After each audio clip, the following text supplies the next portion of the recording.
to continue this journey at Harvest Moon Studios by speaking to one of the artists who is living and creating inside this ecosystem Michael Peterson has built. To our listeners, stay with me because you're about to hear what this experience feels like from the other side of the microphone through the voice of someone who is being shaped, supported, and championed in real time. Let's welcome our next guest, recording artist and musician, Dave Ouzo Land. Hi, Dave. Howdy. Thank you for taking the time to speak with me. Thank you for having me. Would you share a little bit about your background and who you are musically? Sure. I'm a singer-songwriter, performing artist, recording artist. I started playing guitar when I was in 8th grade in a 8th grade guitar class that my parents pretty much forced me to take. It's true, because every time I saw a guitar, I would pick it up and pretend I could play it. And I needed a music class. And they said, you should take the guitar class. And I said, I can take guitar. I could figure out guitar anytime I want to, which of course I couldn't. But, when you're 11, you know everything, or 13 or however old I was. So they went out and bought me a guitar, signed me up for the class, and I was stuck. And you can't make this stuff up. The music room got broken into 2 weeks into the semester, and 3 guitars were stolen, and mine was one of them. Oh, no. That's what everybody said except me. I said, yes, I'm off the hook. Oh, yeah. Dead serious. No, they took me and bought me another guitar, and then I was screwed. At the end of that semester, I needed another elective. I didn't need any more music. But for my last elective, I signed up for the advanced guitar class on my own as my elective. I was hooked at that point. And after I got out of junior high, got into high school, got my first electric guitar, all right, which I bought from a buddy for $25. I think it came from Montgomery Ward's or something. It was one of those real terrible guitar.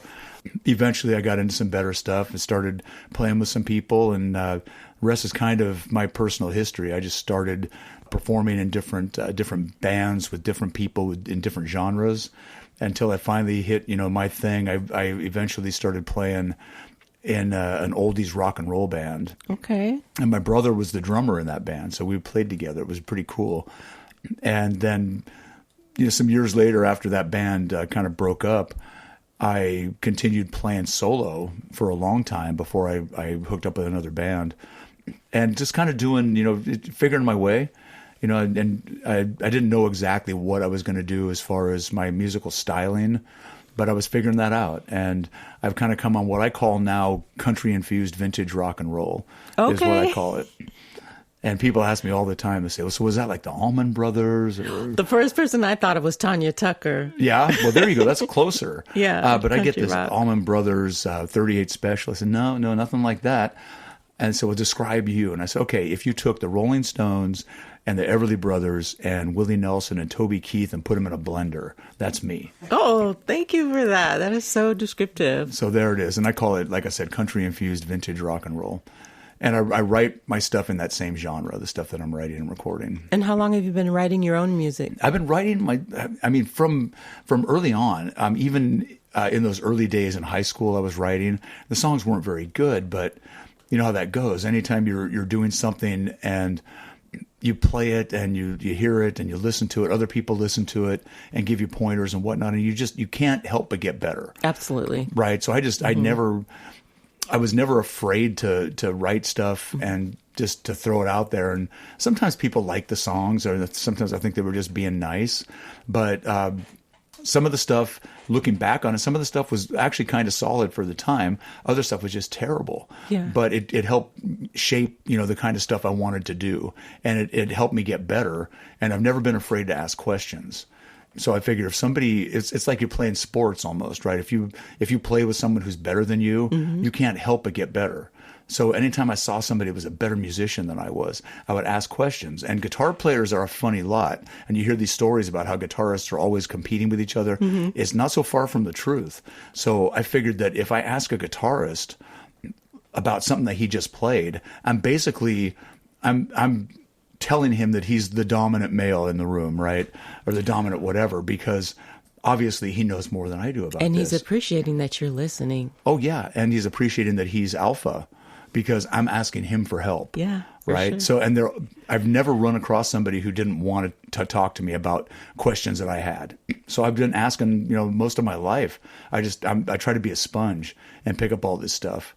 And very early on, when I first started playing outside of the guitar class, when I really started playing on my own, the game was everybody that played guitar, it was like you learn some chords, you can strum some chords, play some songs, and you are a quote unquote rhythm guitarist at that point until you're good enough to be a lead guitarist. And that was sort of the thing. That was the hierarchy. Mm-hmm. You went from knowing nothing to knowing something to being a rhythm guitarist to being a lead guitarist. And somewhere along the line, I found out that rhythm guitar was kind of its own thing.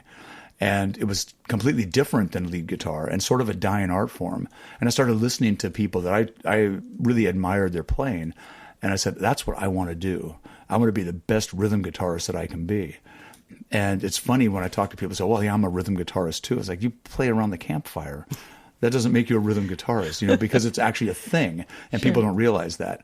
And you listen to some styles of music and you can hear where it would be great to have a rhythm guitar in there, or piano. A lot of times they'll use the piano as a rhythm instrument as well, and it sort of bridges that gap between the lead instruments and the vocals and the rhythm section, which would be your bass and your drums. So that's what I started doing, is working on that, and it has helped me so much when I started playing solo. And I've been playing solo right now since pre-COVID. I haven't done any band stuff since then, so it's all been solo stuff. Who are your guitar heroes? Oh boy. Keith Richards, Buddy Holly, Brian Setzer. These are guys that they play such great rhythmic stuff, and it's just, I've been a big fan. I mean, Jimi Hendrix, obviously. Oh, yeah. But not so much for his lead style, but his innovation, incredible. Just the stuff that he came up with, when you think that he probably didn't know a whole lot in compared to what a lot of the guys that have been educated about music and gone to school and studied. But the things he came up with just as an innovator is just so far ahead of his time. And Buddy Holly, another one. These guys died way too young. And I always wonder, like, what could they have done if they'd lived? A lot of people don't realize Buddy Holly's whole career spanned 1.5 years. Really? Yeah. That's so you amazing. think about that, 18 months, everything he did that we know of, and it's crazy to think about what could he have done, given him 18 years instead of 18 months. Right. And it's that kind of thing. It just always boggles my mind. But I figure, you know what? My contribution is just as valid as anybody else's. So anything that I do, I have people come up and this is the biggest, flattery for me when people ask me, how did you play that? That's so cool. If people come up and ask me, they'll say, I'm listening to what you're doing there and I hear like 2 guitars playing. And I say, thank you very much. That's really hard to do. And I've worked really hard at it. You have a lot of experience, and you've been at this since what? Said you were 11? Like 13, actually. Yeah. 13 when I picked it up. So in that vein, I'm thinking you could do what you want anywhere. You could have chosen any studio home. Right. So what made you say, oh, yeah, this is my spot. This is where I want to create Harvest Moon Studios? That's a great question. I'll tell you, this is such a fun story. And this comes up every now and again. Okay. Michael used to have Michael Peterson, who owns, you just interviewed Mike. Everybody knows who Mike is now, right? He had a DJ company, and he used to he would DJ for weddings. And I was working for 2 different catering companies as a bartender, and I would bartend at weddings, and that's how we met. And we got to talk, and there'd be times when I'd go over and hang out at the DJ booth with him and just kind of BS with him, or times when, he'd put on a song and come over to the bar and we'd talk, and we got to know each other. And then eventually I was managing this restaurant in town, and he came over and said, hey, you know what? I just opened up a recording studio. So the owner of the restaurant and I came over, and he had this like open house, showing people, and it was this place, and it was compared to what he's doing now, it was so archaic, but it was so cool at the time, right? It was kind of primitive. How long ago was that? Oh man, this had to be in the 90s, late 90s. Oh wow, it's been a long time. Yeah, right, and I think, or maybe it was early 2000s. Anyways, in that time frame. So we're talking, at least 20 years ago. And when I first decided, and we'd get together and talk, and he was telling me that he's going to be bringing artists in to record and do this stuff. And I said, you know what, maybe we should talk. And at some point I was pretty much ready. I had a band and we were doing some original stuff. And I said, I'd like to record some things. And Mike was my first choice because I'd recorded with other people before. And it was, the experience was never great, sometimes, better than others. But I really was looking for a fresh start, and I really liked Mike, and we got along, and we clicked as far as the whole music thing, and we had similar interests and whatnot, when we talk and stuff. So I thought, this is like, why not? So I came down and we talked about it, and he said, okay, I'd love to record you. And I just had this crazy idea to do a live album. And Really? he was telling me all the pitfalls of doing a live album. And he said, because, it's really difficult to control a venue, sound-wise. Yes. And I said, but I've heard some really good live albums. And he said, yeah, but what you don't see are the 2 semis of gear outside, because to control that venue, and he had all these things, you have to think about this, the temperature, how many people are in the room, how big the room is, and, things like that. And everything that happens in that room changes, the sound quality, and you have to be able to adjust for that. And you can't do that just going in there with a recorder and a microphone. And I said, well, what if you brought the audience into a controlled environment? And he said, what do you mean? And I pointed at his sound room, and he said, you want to bring an audience into the studio? I said, yeah, why not? He said, I'm not sure it's ever been done. And I said, well, I'm all about taking the road never traveled. So he put his thinking cap on and came up with ways that we could do that.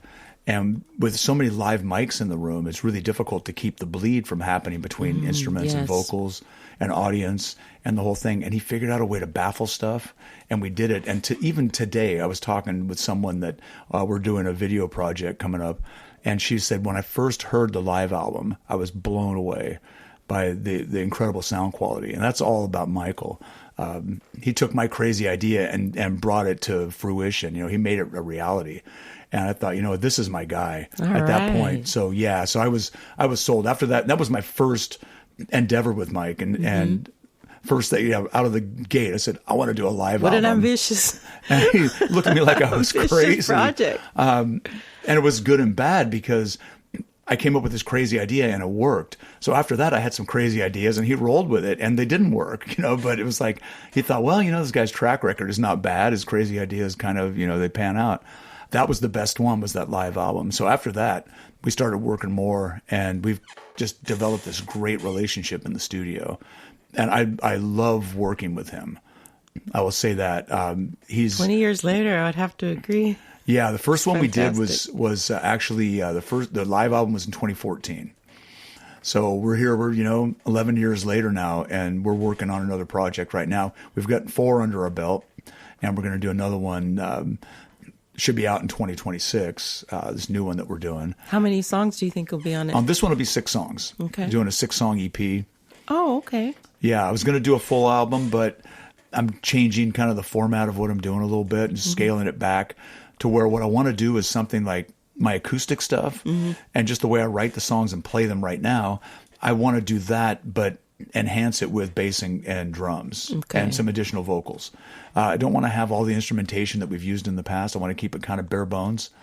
So I thought, I don't want to do a full album of that, but there are songs. We were going to do a full album of 14 songs, and I pulled out 6 of them that I think are going to work really well for this concept. Great. And, Michael's on board, and he's he's a visionary. He sees things and says, oh, well, what we can do is this and this. And it's like, so cool. So cool. So I've caught you right before your next session.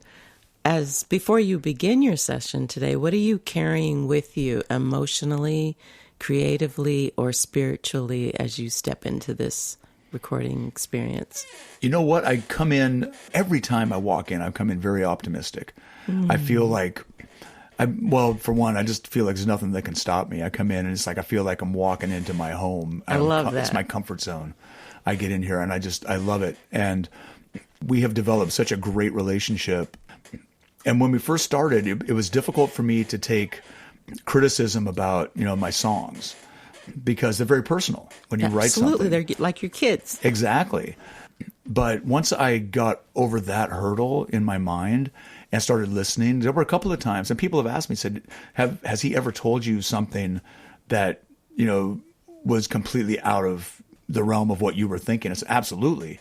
And a couple of songs, notable ones that I could point out and say, this song and this one in particular. One song I wrote about my daughter when she was a little baby. And it's kind of in the vein of like a Cat's in the Cradle kind of thing. Okay. But it was, instead of looking back, it was looking forward, but imagining me in 20-something years looking back, even though it was like that was all in the future. I love that. But that was the concept of the song. And I wrote it, and it was for me, really. But we put it on an album. And for me, just to be on the album, it was sort of filler. It wasn't really a song that I really wanted to delve into. And we recorded it. And then he asked me, he said, so is that how you want that song to sound? I said, what do you mean? He said, you're happy with that? I said, well, for what it is. He said, I think it could be so much better. And I said, really, what do you got? And he said, I want you to, and back in the day, I did some shows with Don McLean, American Pie guy, back in the day. So he knows I have a connection there. So he said, I want you to channel Don McLean on this song. Okay. What would Don McLean do? I said, really? And he said, yeah. Okay. And I said, all right, I'm going to take that under advisement, because this song was personal to me, but as far as the recording of it, that wasn't. I really didn't care. I just wanted to put it on the album. So I went home and I spent a lot of time kind of thinking about that and playing around with it. And it took some weeks, and I came in here one day and I said, you know what? I think I got something. He said, is it ready to hear? I said, not yet, but I'll let you know. It should be soon. And the next week I came in here and said, okay, I got this. And I played it. And he said, that's what I'm talking about. Oh. And it's one of those songs. Now people say that I listen to that song and it gives me chills, and people tell me, oh, it makes me cry. And that wasn't there before. And just his whole concept of channel what Don McLean would do. And he has a very specific style, Don McLean. Just opens your mind. Right. And he does things, and he'll play something, and then all of a sudden everything just drops out, and then he'll do this real soft vocal, and then build the guitar back up, and say, okay, I can do that. And that's what I did, and it worked. It's crazy. So I realized then that, I don't know everything about this business. I'm far from it. But there are other people that know things I don't know, and there are people that hear things I don't hear. And I happen to be working with one. So I need to open my mind and take what he says, with the concept that maybe he's going to make this better if I just listen. And that was a jumping off point for me. And we've just gotten, our relationship in the studio is so much better. And he'll tell me something. I'll say, yeah, you know what you're doing here, blah, blah, blah. And I'll say, oh, okay, I'll try it. And there's times when I said, I don't hear it, but okay, I'll try it. And then afterwards say, okay, you were right. So it's nice to have a second set of ears, especially somebody who's as incredible in the studio as Michael is. He really is. And I've said it before, and guitar player that has worked with us a few times. First time I brought him in here, Michael said, don't lose that guy. He's the best guitarist I've ever recorded. And I said, yeah, I'm not going to lose him. He's one of my best friends. We've known each other since we were kids. I'm just fortunate, to still have him in my life. And he's now, gone on to other things, bigger and better. But he still makes time to come in and record with us, and that's lovely. But the two of us have talked about it and said, what is it, about Mike that that jumps out at you? And we both came up with the same thing. Said he hears things that nobody else hears. And there's things, we'll listen to something in post-production, and he'll say, oh, we got to go back and there's something blah, blah, blah. And I'll say, no, I don't want to hear that. And he'll go back and he'll point it out. So, wow, how did you even hear that? It was so minute, but it jumps out at him. And it's incredible. It's incredible to work with him and see that kind of stuff happen. Then at the same token, I'll be sitting here and he'll be flustered about something. And I'll say, is that light supposed to be on, that switch right there? And he's like, oh, God, I didn't even see that. So I noticed the simple stuff. Sometimes we get so close to things and we can't see them, right? Right. So it's nice to have, that second set right? Lights. It's perfect. But yeah, he notices the really complicated things. I notice the real simple stuff. So, but it's okay. We're a good team. So on many levels, you're living a lot of, I'm an independent musician too, and you're living the dream. I have a day job, and you are playing full time and doing this full time. What would you say to people that are not yet doing that? And what are your tips for staying so passionate? Because you sound really still so enthusiastic and fresh and passionate. I am. And I have to say that when I started doing this full time, I realized what a grind it is. It's not for the faint of heart, and it's not always, the glamour that you think it is. And there's sometimes I'm living, month to month. And I don't know if I'm going to be able to pay my bills next month. But at the end of it, I think about it and say, you know what? I can't see myself doing anything else. It's just that I'm that passionate about it, and it's in my blood, and I can't get it out. It's like a disease that there's no cure for, right? So I guess for people that are thinking about doing this, just remember that it's a struggle. You have to put the time in. You have to put in a lot of work. Mm-hmm. It's not easy. I had a really great conversation with Phil Everly from the Everly Brothers. I went to one of his shows. My ex-wife and I went to a show of the Everly Brothers, and it was I think it was like Caesar's Tahoe, and so it was in the casino. We were hanging around in the casino afterwards, and he was there playing blackjack. So I said, we got to go say hi to him. So we waited until he got done, and he got up from the table. So I walked up and said, Mr. Everly, we were just at your show, and this kind of said, I'm a songwriter, and, just wanted to say hi and how much I really enjoy you guys. And they've always been a big influence. They were broken up before I was around, but I knew their music and I loved it. So when they got back together, it was like the best day of my life, because I got to go see them. I idolized these guys, but they were broken up and I couldn't see them. And then all of a sudden I could, and it was very cool. But just talking to him then, and he told me some of the best advice I ever got, I think. He said, what's going to make it in this business is tenacity. He said, you don't write a song and then sit back and it becomes a hit and then you get the house on the hill and all this. He said, unfortunately, it happens. Like 1 in a million times it happens. So people think that's the norm, and it's right. not. No. He said, you have to get it. He said, how many songs have you written?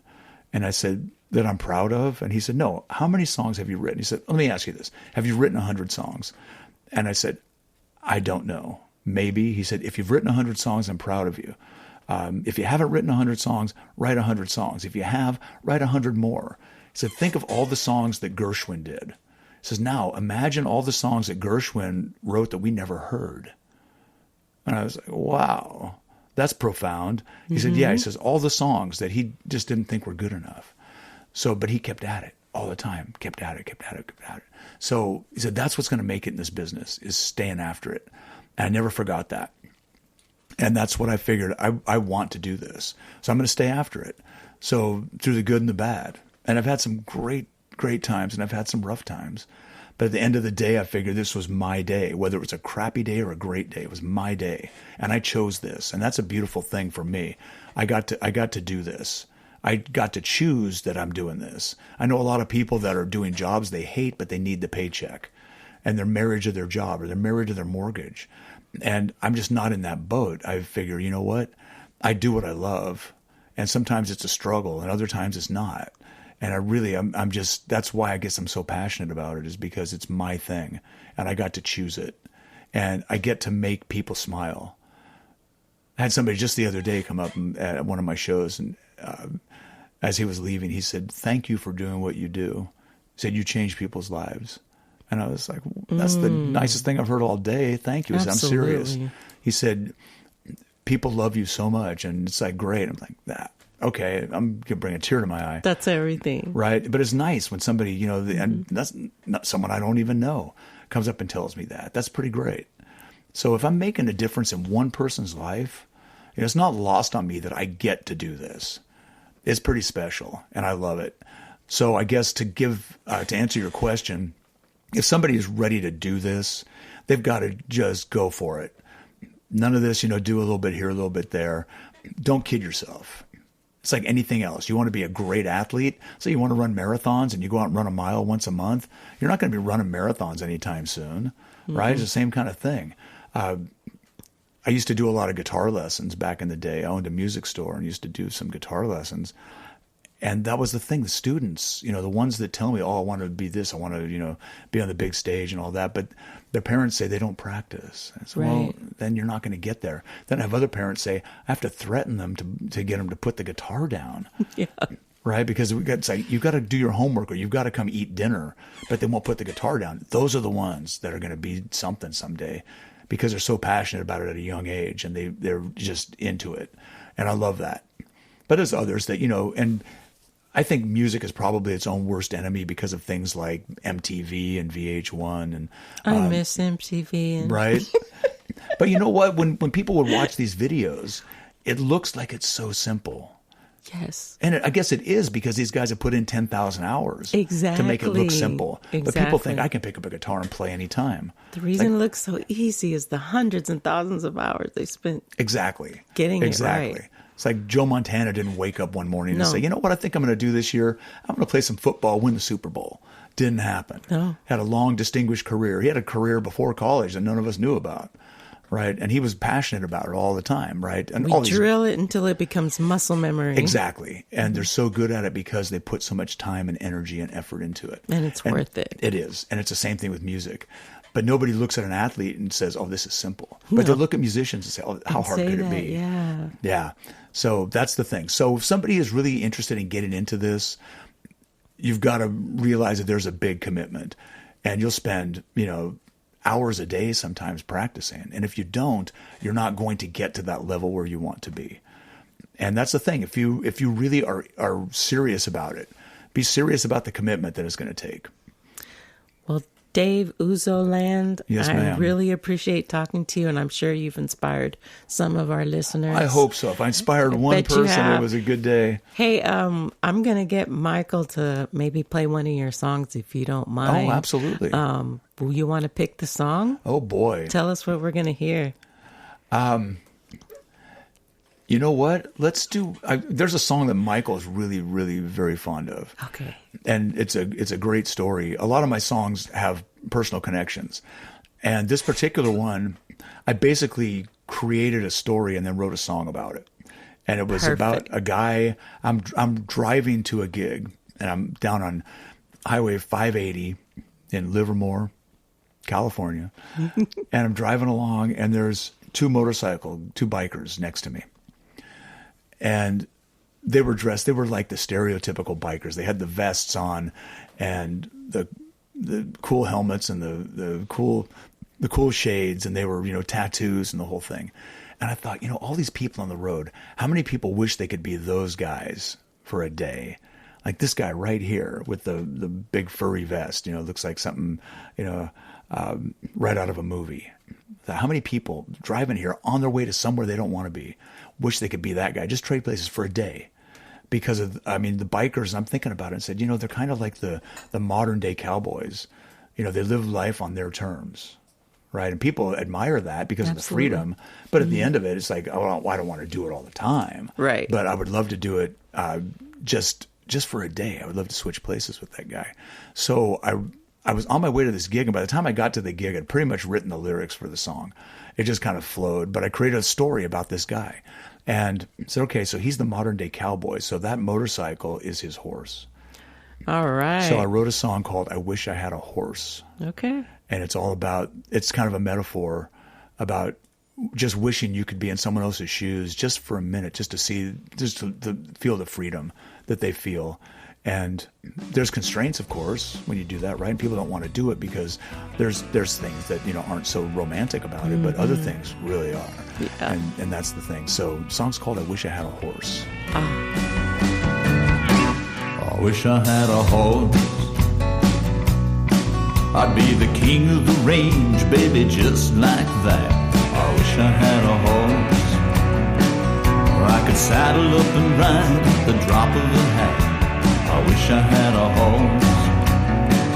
I could ride all night, I'd ride all day. I'd be the Lone Ranger on a silver away. If I had a horse.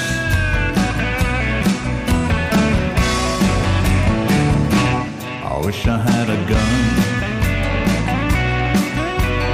Big old coat hanging off of my hip. I I wish I had a gun. I wouldn't think twice about taking no lip. I wish I had a gun. I'd be Jesse James or Billy the Kid. Folks would pay attention to whatever I did. If I had a gun. Now it might sound silly, it might seem dumb. You gotta live until the living is done. I could kick up my heels, let down my head. I drink out of the bottle, I just don't care.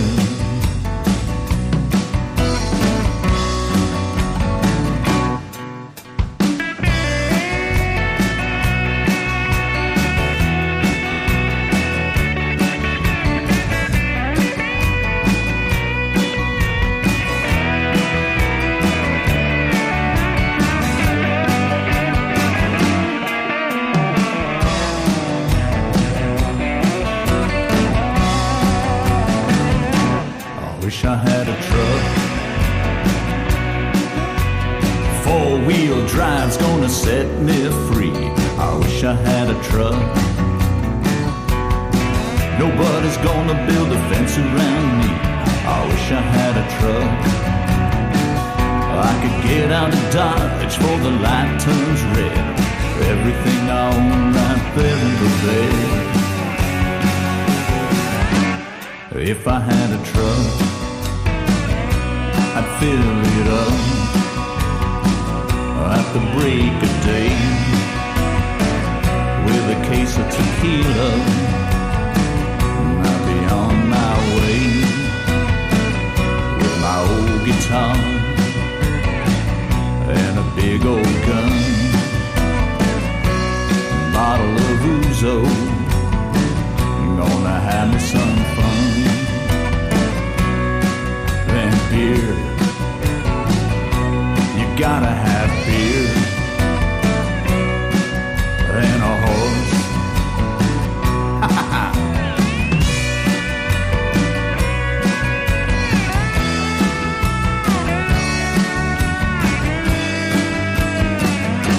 I wish I had a horse.